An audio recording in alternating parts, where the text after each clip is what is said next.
Думаю, последнее, что приходит в голову большинству людей при слове «Таджикистан», это образ коллекционного антикварного автомобиля.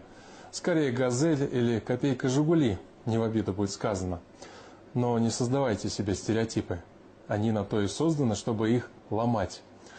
В республике много настоящих ценителей, фанатов ретро-автомобилей.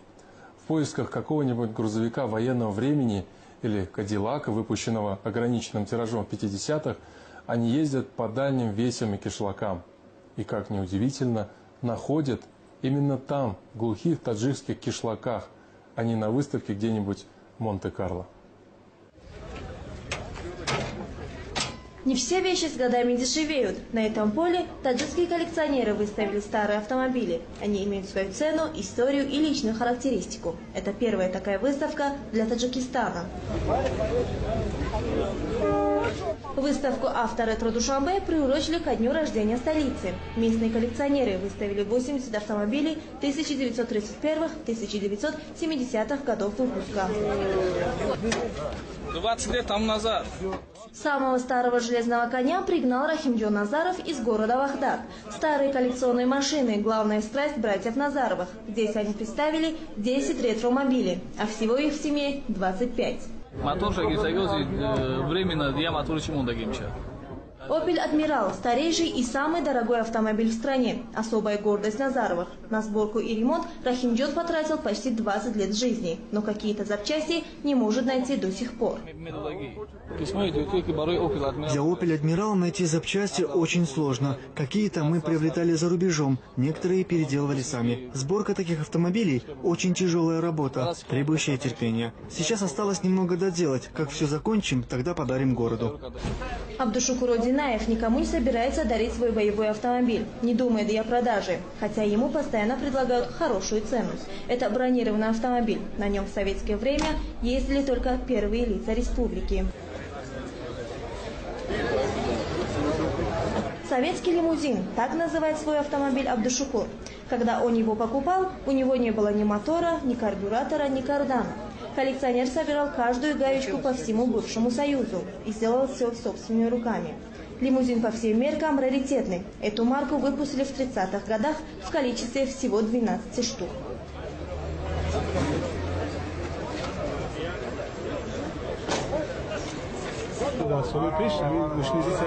В прежние годы такие марки ЗИЛ-301 изготавливались только для правительственных лиц. Когда они выходили из эксплуатации, то их читировали и сдавали на металлолом. Я не знаю, как эта машина уцелела. К счастью, она попала ко мне. Такие машины выпускались по спецзаказу. Вот этих лимузинов было всего 12.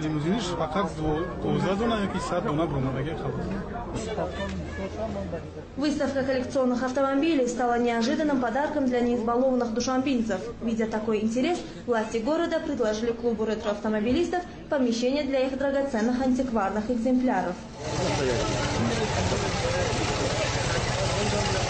Антикварными автомобилями в Таджикистане владеют и министры, и простые смертные. Это особая национальная любовь.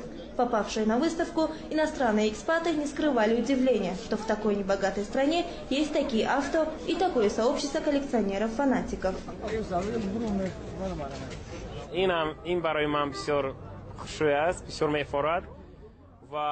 Я уже долгое время нахожусь в Таджикистане, и мне даже не верится, что здесь есть столько прекрасных антикварных автомобилей.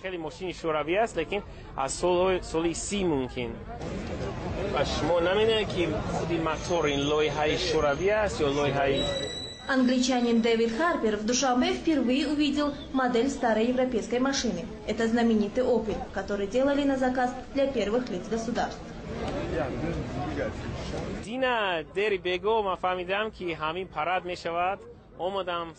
Я узнал, что состоится фестиваль-выставка, и с раннего утра стоял и ждал открытия. Лично для меня это очень интересно, потому что на выставке представлены очень старинные автомобили. Я, честно говоря, удивлен, что такие машины попали в Душанбе, и как они хорошо сохранились. Некоторые из них так шикарно отремонтированы, что, глядя на них, вспоминаешь былые времена.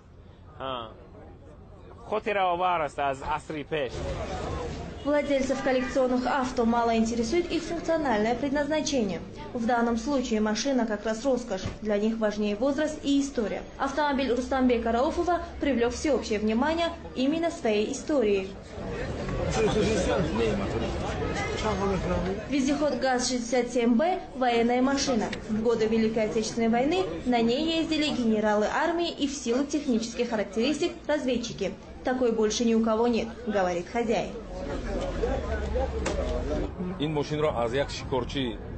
Этот автомобиль 1941 года производства. Я купил его у русского мужчины, дяди Саши из Шахритутского района. Машина была в ветхом состоянии. Я покрасил ее в заводской цвет, а запчасти купил за границей. На ремонт ушло 3 года. Над ним 1 год и 6 месяцев работали 3 мастера, а потом еще 3 мастера около 1 года и 8 месяцев. Я готов потратить столько средств, сколько потребуется для полного ремонта, потому что на таком ездили только генералы. После войны каждой советской республике раздавали по одной такой машине, и тогда на них разъезжали чиновники. Владельцы хвастаются, что их автомобили могут стоить и $100 000 и больше. Но специалисты говорят, что пока это все же хобби для избранных. Вот и на первой выставке «Авторетро Душанбе» ни одной сделки не заключили. Люди предпочитали фотографироваться на фоне красивых машин и заглянуть внутрь. Но вот про цены никто не спрашивал.